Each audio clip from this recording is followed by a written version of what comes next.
Just released this morning, Mike DeCourcy's latest bracket for Fox Sports. Purdue remains the #1 overall seed, as they have been for quite some time. Wisconsin, as Mike was talking about off the top of the show, despite the loss last night, they're still on that 2 line. Illinois gets a protected seed as well. They're a 4. Then there are 3 more teams in as of now. Northwestern's a 7, Nebraska's a 9. They're up a line after that win last night. And Michigan State is an 11 seed. So, Mike, let's run through a few of these. I said, as you told me, that Purdue is the #1 overall seed. My question for you is, how solid is that right now? Are they the clear-cut #1 overall seed, or did you have a decision to make? No, I think right now they are a clear-cut #1 seed based on accomplishment, the identity of the teams they've defeated, the identity of the teams that have defeated them, not being particularly problematic, both teams in the field that were on the road. So from that standpoint, they have everything. There's a couple of things to think about with that, though.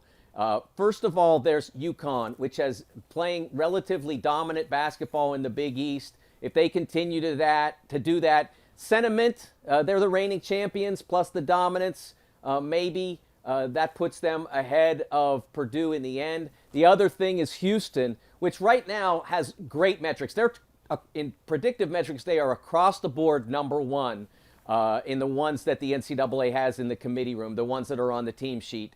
Across the board #1, net, Ken Palm, BPI, #1. But what the advantage to them is down the stretch. They haven't the level, even close to the level of opponents that Purdue has defeated to this point. But down the stretch, they have 8 quad 1 opportunities. Purdue has 5. That's where Houston could make up that ground. And the other thing that you have to note, though, is it really doesn't matter this year, because Houston's going to want to be in the South. UConn's going to want to be in the East and Boston. They don't want to be in Detroit. Purdue wants to be in Detroit. So kind of everybody can get the flavor of ice cream that they prefer. Isn't it nice when it works out that way?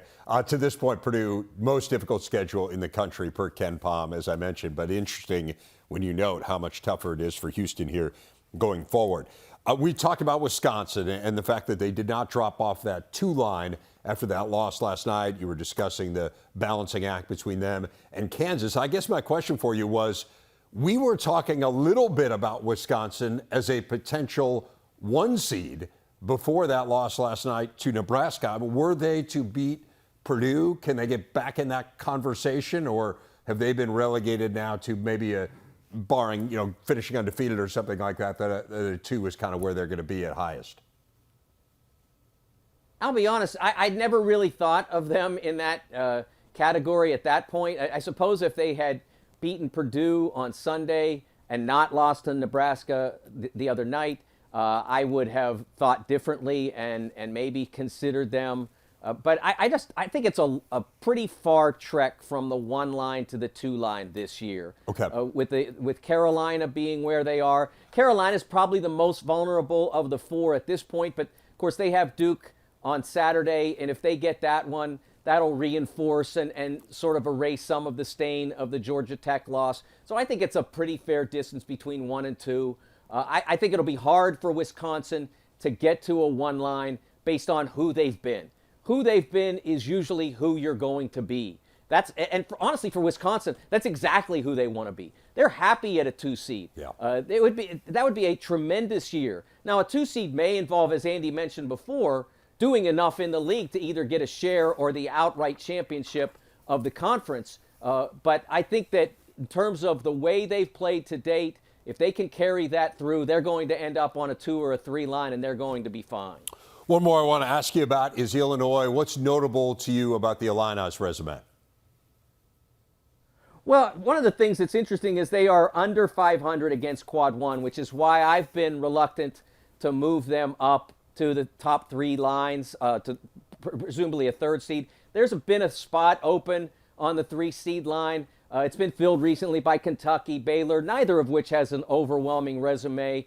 When you get to that point on the bracket, which I guess would be the 12th spot, it gets a little lean. So Illinois could certainly fill that, but they need to have a great February to make that climb. What they've done to date has been fine, but one of the things that I found was really interesting is they lost their 3 toughest games to date. And it's really hard to pitch them as a 3 seed unless they start winning those really high-quality games, the ones that teams like Purdue and Wisconsin have won. And frankly, even all the way deep into the field, Nebraska has won a lot of those tough games to this point. Northwestern has won a lot of those tough games. Illinois has to step forward and do that as well.